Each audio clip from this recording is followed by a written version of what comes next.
Hey, what's up? It's Dominic D'Angelo. It's a Monday, and it's Rumored Innuendo. I'm of adfreeshows.com, podcast Eat Wrestling, and some other outlets. But I'm here with Mr. Robert Karpelis, WE Creative _ish.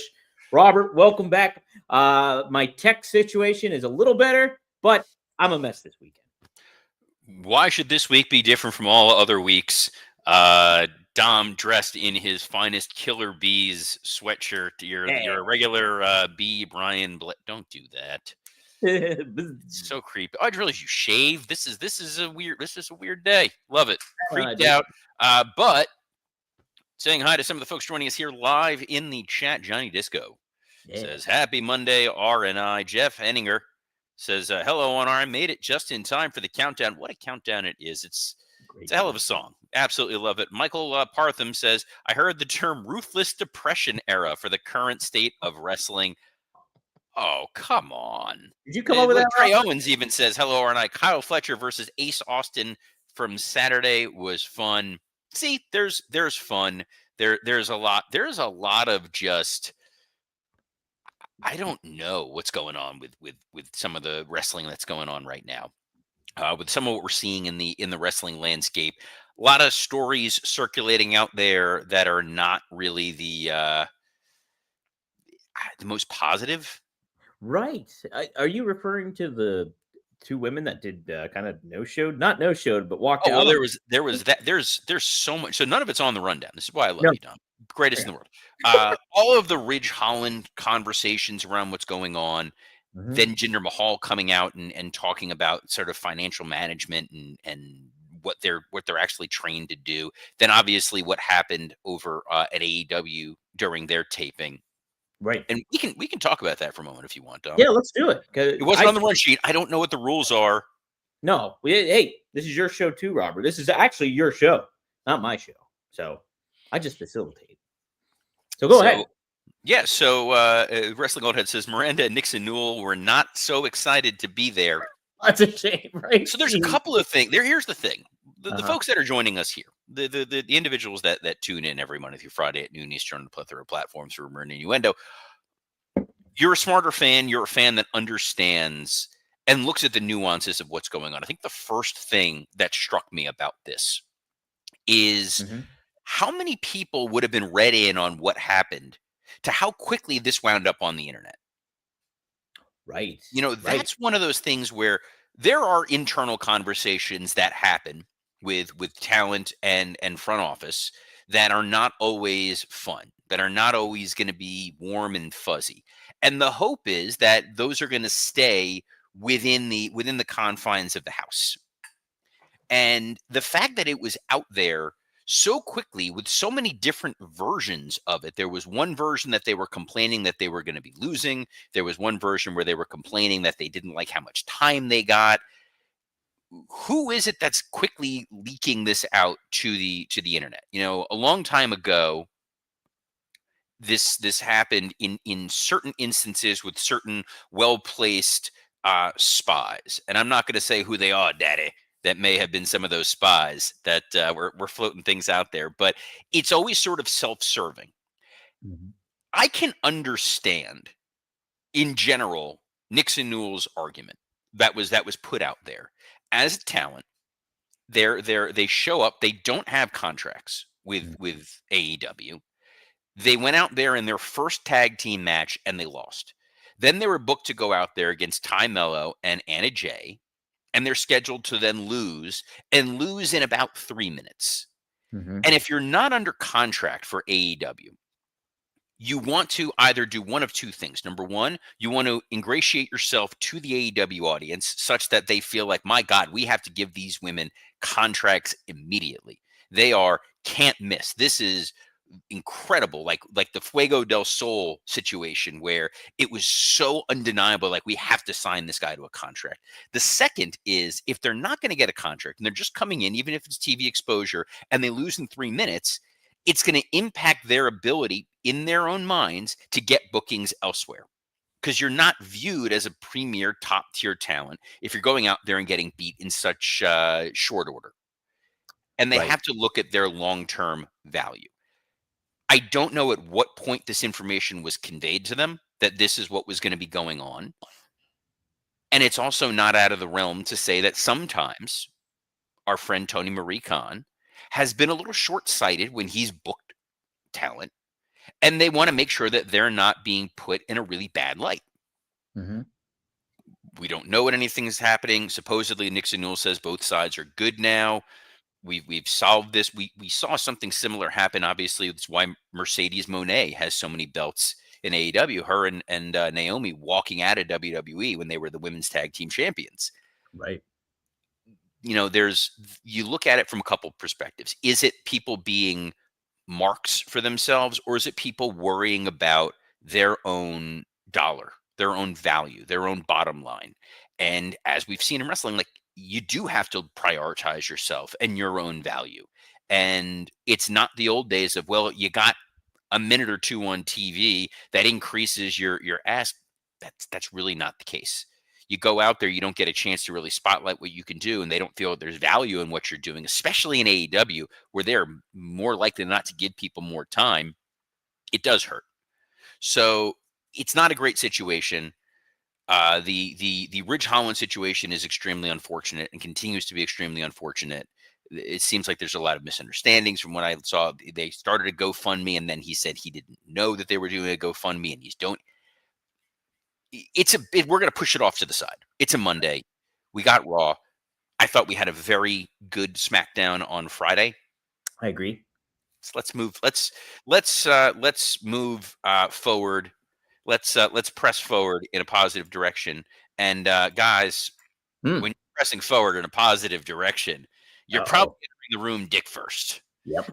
Chew isn't just a tablet, it's a cheat code for your crotch. Stronger, harder, and longer lasting, like someone gave your downstairs a pep talk and a gym membership. Blue Chew is the original brand offering chewable tablets for better sex. This isn't about performance, it's about your legacy. And we've got a special deal for our listeners. As always, get your first month of Blue Chew free. Just use our promo code RUMOR at checkout. Pay $5 shipping. That's it. Join Blue Chew's mission to upgrade humanity one thrust at a time. Head to BlueChew.com for more details and important safety information. And we thank Blue Chew for sponsoring this episode of Rumor and Innuendo. I will say, someone I know used Blue Chew, used our promo code. What? They're very happy with the results. That's as detailed as I'm comfortable getting, because I don't want to know this information from people, even if they're friends of mine. Yeah, I wouldn't want people to tell me that, even if they did use it. But Look, it's one of the things you want to be happy for them. yes, Keep it in the house. It's not an open challenge, but where there was an open challenge was this past Friday on SmackDown. yes, Ilya Dragunov had an open challenge, and it was coming from Tommaso Ciampa, but he decided to play a little mind games with the DIY duo, and took on Johnny Wrestling, aka Johnny Gargano. Fun match, Robert. I love the finish. H-bomb, probably my favorite finisher in wrestling right now. It's a cool looking finisher. It's unique. You're bought in that it works. Mm-hmm. It does kind of feel like if you're laying on your back and someone jumped on top of you and just cracked you in the face, that you're probably not getting up for 3 seconds. I also love that this is the continuation of why this US Open Challenge is so great, because you're able to move so many different storylines forward. Mm-hmm. You got a Johnny Gargano singles match on TV, and that wasn't even the end of the story. It was now you want to see Ilya Dragunov versus Tommaso Ciampa. Absolutely. They're building up that you want to see this match, on top of which it's the fulcrum to get a DIY Fraxium feud going, while at the same time reminding people that they're all supposed to be banding together and united going against the Wyatts, who are pursuing the MFTs, including Tama Tonga, who's hunting down Ilya Dragunov. Yes. This is like that. This is the Charlie the Charlie Day graphic behind you with the cork board with all the strings. Yes. I like it. I like it quite a bit. I do too, Robert. Did you? No, go ahead. You getting some weird Dom internet issues there? I'm okay for now. Yeah. Well, good. Let's not go that far. Yeah. But what I was going to say is I also like, we talked about where they were going to go after Drew, and where the pivot was going to be, and teasing Aleister Black as the guy going after Cody was fantastic, because now you were able to get a great Aleister Black Cody main event. You were able to involve Priest. You were able to involve Drew. You kind of want to see where it's going to go from there. Drew claymoring a referee. That's kind of fun. So now you've set up, well, these guys can't deal with disqualifications. They can't deal with countouts. It's not even safe to put a referee in there. Boy, we're going to need some kind of specialty match to settle this. What could that be? Jeez. War game. Oh, sorry. No, there's no war games. Blood and guts. Parking lot brawl. Man, do I love the terribleness of the parking lot brawls, especially the one that WCW did that was down here in Fort Lauderdale. The junkyard brawl, where people got injured. The filming of it was terrible. It was an absolute disaster. Big fan. Just looking at some of the other notes of what happened on SmackDown. They're continuing to push what feels like a traditional Survivor Series match with the MFTs and Team Sami Zayn. Which I'm okay with, Robert. I think they should do that. I think the Friday before Survivor Series, that's your SmackDown main event, a traditional Survivor Series 5-on-5 match with the MFTs going up against Rey Fenix and Shinsuke Nakamura and Sami Zayn and whatever tag team they want to plug in there. Mm-hmm. I don't mind it. I'm 100% for that. It's just kind of astounding. I understand like they kind of pivoted obviously with Survivor Series to make it more War Games theme, but why not have a traditional Survivor Series match here and there? On Survivor Series, hard no. You just think because it's too many people, like it's because at that point you would have 3 because you're going to do a women's War Games. Yeah, they set up the thing with the Kabuki Warriors coming after Charlotte and Alexa, and they've also gone after Rhea, and they've gone after Io. You've got enough people there, and then you partnered Nia with Lash Legend. There's a lot of ways where you could easily get to a 5-on-5 War Games match. So, yeah, that's the thing. And that's what I don't like about both what AEW is doing and WWE is doing is why have 2? I understand you want a men's and a women's, but it just convolutes everything. If you make one, pick one, and then just highlight that one. I just think that would be more. You get more back for it. So the problem with the Survivor Series match, a traditional Survivor Series match, is they worked great at a point in time where wrestling fans were not used to seeing multiple wrestlers teaming up with each other. It was a different wrestling era where to even see 2 named wrestlers competing against one another was your unquestioned main event. If it wasn't squash matches and jobber matches, as long as if you saw Hacksaw Jim Duggan going into the ring and he was going to be competing against Don Morocco, that is like my God, what a main event. Call your friends, cancel your plans. Now, that would be one of 9 matches on a show. Mm-hmm. See them team up. It's like, oh man, it's Hacksaw Jim Duggan and Sergeant Slaughter teaming up against Don Morocco and the model Rick Martel. Huge. So Survivor Series was able to meld those stories together. It was unique. It was interesting. Now we see it quite a bit. You see 6-mans, 8-mans, 10-mans on a fairly frequent cadence on multiple WWE shows. And in those Survivor Series matches, you have to pin 5 people at least. And guys getting beaten by a clothesline or a DDT or something, or a slingshot suplex or something like that, it strains credibility. So by switching to the War Games format and using a format that Hunter loves, that's still beloved by the audiences, created by Dusty, they own the IP, that seems fine. We're going to see on Raw tonight, they're going to really have to stretch to find a way to make this all make sense and be exciting on the men's side, because last week was quite a hard pivot. Sure, yeah. Before we go to Raw and stuff, I did want to ask you about the title change we had with Chelsea Green and Julia. That was a decision. Mm-hmm. Now, it got a lot of criticism online, obviously. That's one of the big topics away from the weekend. People were really heavily critical of it. When watching it, though, Robert, I mean, sure, I get like Julia, she just won the title and aspects like that. But I mean, if you're looking for kind of like somebody that gets a connection with the crowd and you're trying to make something entertaining and wild, Chelsea Green's a good route to take with that. She is. I kind of feel like there's a little bit of kind of remaneuvering around of the roster, Mm-hmm. and Julia losing the title as a heel to a heel is a little strange. Maybe they looked at it and they think that Julia is more marketable as a babyface, Mhm. and she's someone that can go after Cargill at some point in time.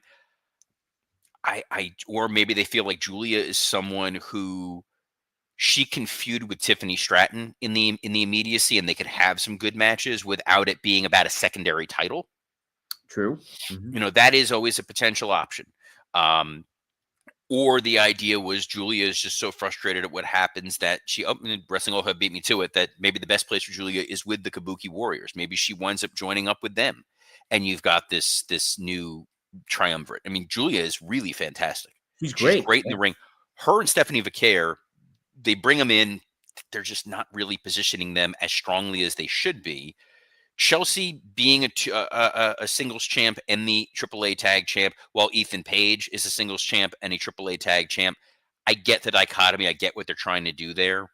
Mhm. It's a way to utilize Chelsea on TV so she has something to do, versus if Julia were to retain, she's either going to feud with B-Fab or Mishin, which, Mhm. all due respect, okay, what does that really get you? And then the strange reticence of WWE to utilize Natalia when she's reinvented herself is also kind of strange. That's very strange too, because she would just be a fun element you could pretty much implement anywhere, I think, and she would be a lot of fun to watch. So, yeah, that's a head But scratcher. the nice thing is they can pull back a little bit and then push the gas whenever they need to, and I think the women are going to be fairly well positioned on the red brand Yes, on the Raw side of the house. from Boston. I hate how proud you were of that. That's a running joke with me and RVD because he was in Boston with Cena. And hey, me and RVD's in Pittsburgh tonight, by the way. So I don't know if I'll see him or not. Wait, We might. We're gonna record a show at least tonight. So are you hanging out with Rob or no? I couldn't tell I if might. this was you being coy Oh, or. I might. We're trying to work out the logistics of it all. So we'll see how it goes. Yeah, But he seems like a guy who keeps a tight calendar. me Oh too. man, yeah, no, that sounds cool, bro. Pittsburgh's in Montana, right? That's your Awesome. RVD impression. I don't know. The last time I talked to Rob was 19 years ago, so Wow. it's been a while. I Well, don't hey, connect with you. I don't talk with your other friends, Dom. We're I have different social circles. it is. My worlds are colliding. Please Uh, don't. No, we don't. We don't need that. What we do need hmm. is Stephanie Vaquer to retain against Raquel Rodriguez. So this should be a fun match, Robert. I'm excited to see how these two work with one another in singles action, and I think the aspect too. You got big man, quote unquote, with Raquel Rodriguez going up somebody like Vaquer. I think it's a good tandem right there. Well, I think I'm sure we'll see Nikki Bella at some point in this situation. Maybe it ends in a DQ. Nikki runs in to go help Stephanie, and Stephanie's like, "No, I had it," and I don't know. I'm Yeah, worried. yeah. I'm genuinely worried. Like, Nikki's not Are just you? there to be the best friend. This is going to lead to No, something, and absolutely. I'm not going to be a huge fan. What I am a huge fan of is what's probably going to be the main event of this show, which is Charlotte Flair and Alexa Bliss versus the Kabuki Warriors for the World Tag Team titles. Oh yes, you think that it will be the main event? I almost thought maybe it might be a Cena tournament match or something.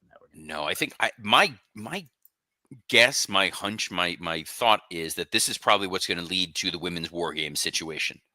Okay. You got a lot of people who are very angry with the Kabuki Warriors. I don't see them changing the titles tonight, just No. because it's a possibility, but I would be surprised going into Survivor Series if we change the titles so quickly. Taking the titles off of Charlotte and Alexa for Charlotte to be the one to go after Jade, because they did kind of tease that, makes sense, but it does seem to be working right now. Charlotte and Alexa, I wouldn't give up on it just yet. I think there's a way where you could do a non-finish here. Everybody comes running out, chaos abound, and we'll see. Yeah, yeah. I think, and you got plenty of chaos ready for it too. Jade Cargill, Lash Legend being involved, plus Bailey and Lyra Valkyria. Where do they come into play here? I think, yeah, a lot of elements you can do with this one, I think, as well.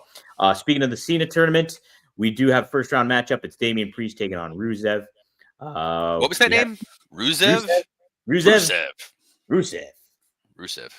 Rusev. He's only been, back for like 7-8 months. Let's Miro, learn. Miro, Miro? Who? Who the hell's huh? Miro? Never heard of Miro. Would have remembered a Miro. I think he wore a Mickey Mouse shirt once. His game is over. But look, Priest and Rusev are going to beat the holy hell out of each other. It's going to be a lot of fun. And again, much like a lot of these other matches on here, there's a lot of outside elements floating around. We saw Aleister Black, who clearly has issues with Damian Priest. You still have Drew, who's got issues with Damian Priest, which could bring in Cody. And on the Rusev side, you've got the Los Grande Americanos, who seem to be thorns in his side. So then there's always the Penta possibility. A lot of fun potential, or they just go straight up and we get a pin, and who the hell knows? You just don't know. I don't. This is kind of funny. I don't intend that this is the way it's going to go, but partnering Aleister Black with Rusev as the guys who were just so egregiously wronged by AEW, it's kind of funny. They were too, man. And even just to double back real quick, seeing Aleister Black with Cody was cool again. Like, I liked it. And it just made me just head scratch when it comes to the AEW situation. Well, it kind of just show you, like, when Aleister Black is presented in a main event spotlight, look what he can do. And the guy who's really got to be kind of kicking himself right now is Karrion Kross. Yeah. This feels like the Karrion Kross spot. The presentation, the opportunity, the narratives that are being told with it. It all felt like it was kind of ripe for the taking for him. And in ring, I hate to say it, I really like the guy, but we saw with those Sammy matches, it wasn't getting what they really needed. What? It's kind of weird though, Robert, because like Triple H was such a big fan of his back in NXT, and like there seemed just so much potential. Where did this all just falter off? Like, that's kind of where I just get confused at, because obviously Vince did what he did with him, and then he got released, and then he came back. But I mean, he came back in a big way. You like gladiator movies? Well, part of it, I think, was they brought him back at a time where there was a lot of shifts and changes going on. They brought him back and they put him into this stable, with the Authors of Pain, and they never gave them a real identity. They never really gave them a chance to succeed. I honestly think it seems like Kross got called up probably a little earlier than he should have in the first place. So you couldn't put him back in NXT. Yeah, true. I agree. If they could have, I think they absolutely would have moved him back to NXT and let him regain his footing a little bit and relearn what it is that WWE wants him to do. Because I don't think that it's a lack of talent with him. No, I really do think it's just a matter of making those little adjustments and refinements and getting him where he needs to be, rather than rushing a guy on TV for the sake of new because it's new. Right. And maybe too, him just going off, this might be the best thing for him, like to kind of just, sharpen the edges and stuff like that, so to speak. But yeah, but in the meantime, Aleister Black is a guy who never got that real opportunity the first go round in WWE, and was obviously frustrated. And then you put him in there with Cody, and it felt like an earned main event spot. It felt like, yeah, this could be a main event story at some point in time going forward. Not yet, but at some point going forward. The other match we've got is Sheamus versus Shinsuke Nakamura, where you're undoubtedly going to see some Judgment Day interference. Sure, yeah. And the MFTs have a problem with Nakamura. So the potential for, there could be a million run-ins on this show. This could be like a Vince Russo dream, where every match on this show has 9 run-ins, and they would all make sense. It would too. Or how hilarious it would be if nothing of that happened. He was just like, this guy gets pinned, that guy. It's all just straight up 20-minute matches with pins. Right. Love it. That's what it is. Sign me up. Also, Robert, what we have on tap is CM Punk will appear. Obviously, this is after Logan Paul turned his back on him, brass knuckled him. What do you expect from Punk tonight? Well, we got to advance War Games. So Punk's got his issues. It's key. I think it's a chance for him to thank Jey Uso for standing by his side. I never doubted you for a minute. We need clarification on what's going to go on with Division. At what point are we going to see Brock, if Brock really is going to be part of Survivor Series? Like, if that dude is there and he's going to sell some tickets, and this is John Cena's last appearance in Boston, I mean, this is going to be a lot of fun. This is going to be a lot of fun. And then you got to advance War Games. So Punk's got his issues. It's key. I think it's a chance for him to thank Jey Uso for standing by his side. I never doubted you for a minute. We need clarification on what's going to go on with Division. At what point are we going to see Brock, if Brock really is going to be part of Survivor Series? Like, if that dude is there and he's going to sell some tickets, and this is John Cena's last appearance in Boston, Yes. Intriguing. Boy, that I'm still not off the wagon that there's a possibility that John Cena winds up in War Games. Yeah, no, I think that's still a possibility for sure, you know? I think I it corrects a lot of issues, or we're getting close to the last MSG show Mhm. with John. And Right. I was talking with someone. They go, "What do you think they're going to do for that MSG show?" I said, "I wouldn't be surprised if they give us Braun Breaker and Bronson Reed versus CM Punk and John Cena Yeah, you in a mentioned tag that match in the main event." Yeah, I think I said it here as well. Yeah. Maybe this is where you're setting it up. You Mhm. know, you want to get John in with as many people as possible to have that footage, to have those moments where, and this happens quite. There's so many of those stupid listicles, and I Yeah. hate that I know that word that exists, where it's like, "Did you know this guy wrestled this guy?" And you never really connect that, like, oh yeah, they existed in the same timeline. Right. It's so weird. Like I'm reading a book right now about Grover Cleveland Oh. and sorry, not Grover Cleveland, but James Garfield.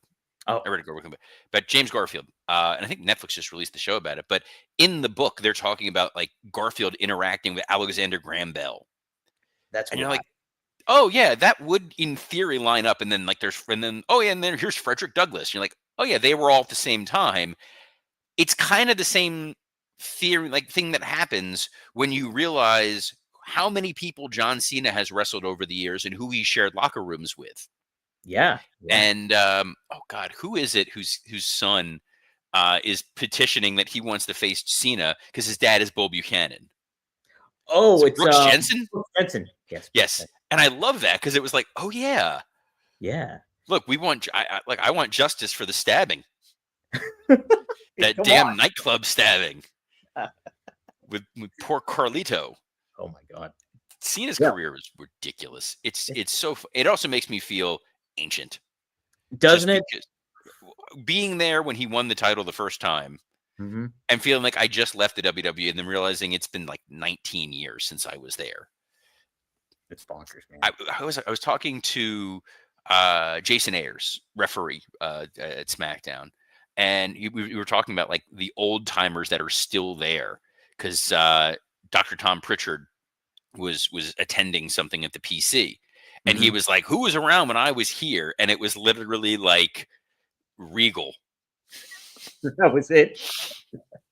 I tried to think who would have been there when I would have been around with Dr. Tom, and it was like, yeah, that sounds about right.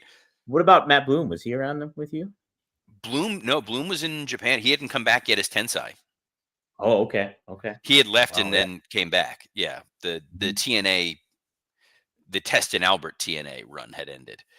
Yes. Um, Wrestling Old Head says, Robert, they could use you on SmackDown. How dare Mhm. you, sir? Why? Wow. Why? No, I've Let's put that I served my time. out. He's going to JCW next anyways with Russo, so he's got his plans lined up.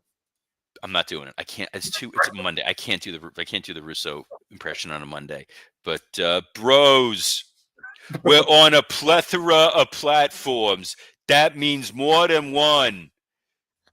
You can catch us every Monday through Friday at noon Eastern on a plethora of platforms, including the WWE Creative _ISH X account, the at Dominic D'Angelo X account, the at SE Scoops X account, and on YouTube on Rumor and Innuendo, ad-free shows, and podcast heat. So on behalf of the man who may or may not be seeing Rob Van Dam, Dominic D'Angelo, I'm Robert Karpolis. Best of luck in your future endeavors. See you guys tomorrow.